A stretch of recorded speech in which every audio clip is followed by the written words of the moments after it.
galera do Aula D, essa que vos fala, professora Pamela Damasceno, no dia de Enem aqui no Aula D. Então convido vocês a sentarem confortavelmente onde estão e ficarem aqui comigo para que possamos juntos analisar as variedades do português brasileiro. Hoje trataremos a respeito de cada variedade, pontuaremos essas variedades para que vocês possam entender um pouquinho em que elas consistem, ok, gente?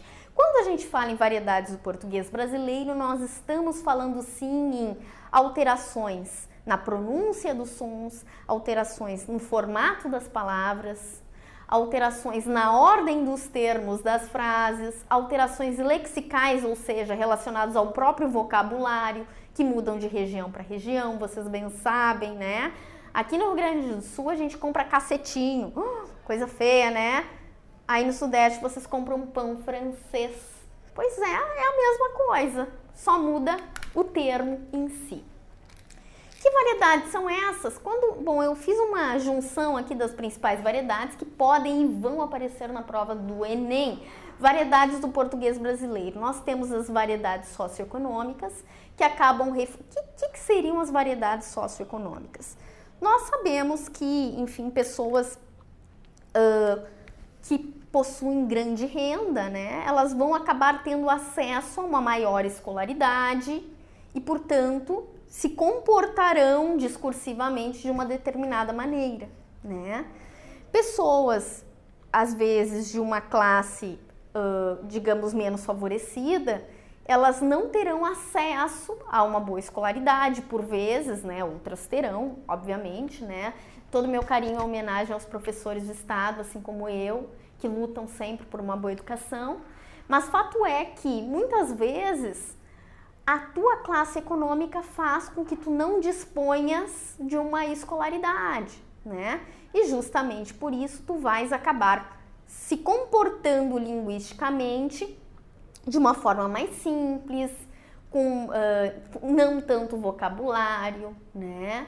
Enfim, essa seria a variedade socioeconômica, que acaba refletindo na nossa maneira de falar.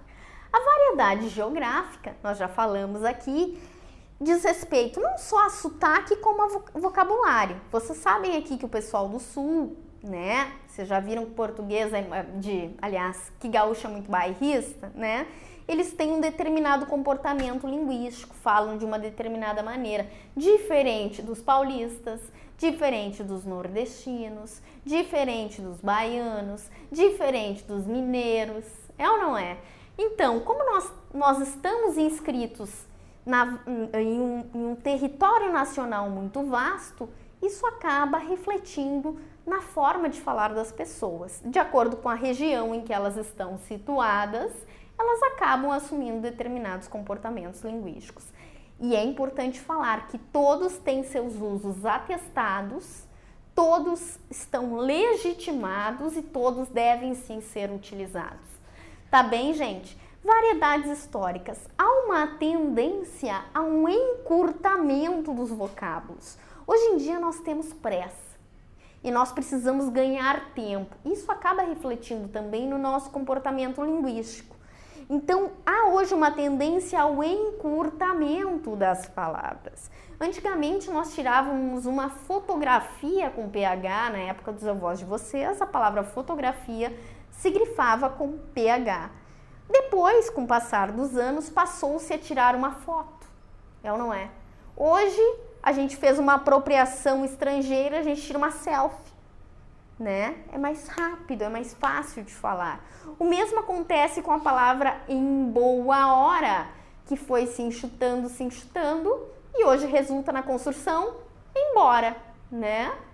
A gente enxuta as palavras. Há uma tendência à economia linguística, os vocábulos se tornarem menores.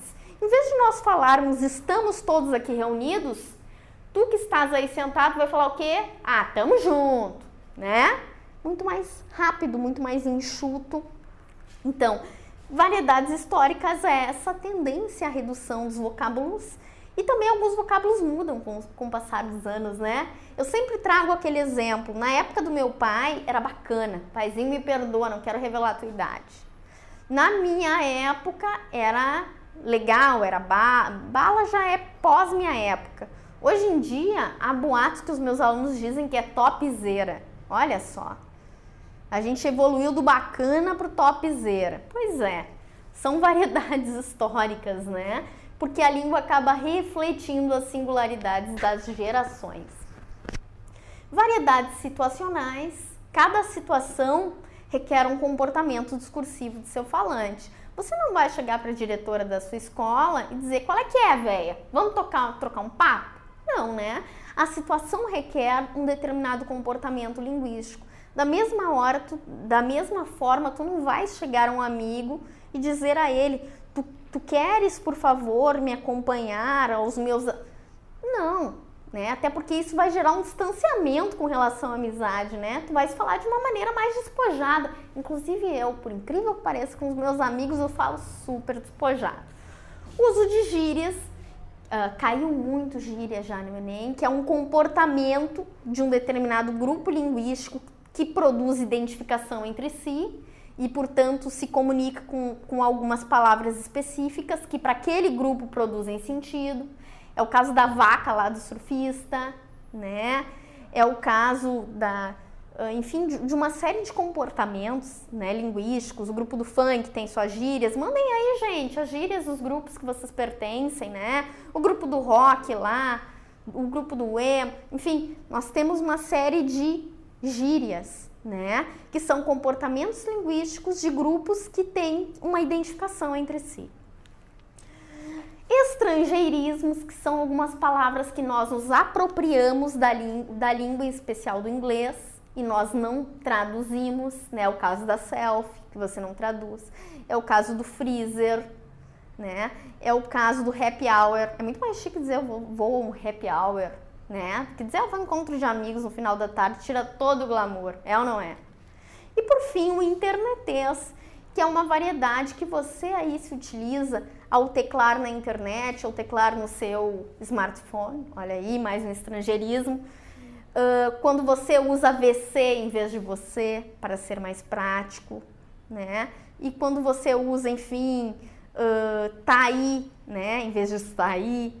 Esse TB em vez de também. Esses pequenos ajustes que vocês fazem na hora de redigir seus textos.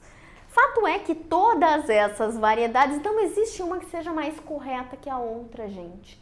Elas todas são uma questão de adequação aos contextos discursivos, às situações de comunicação.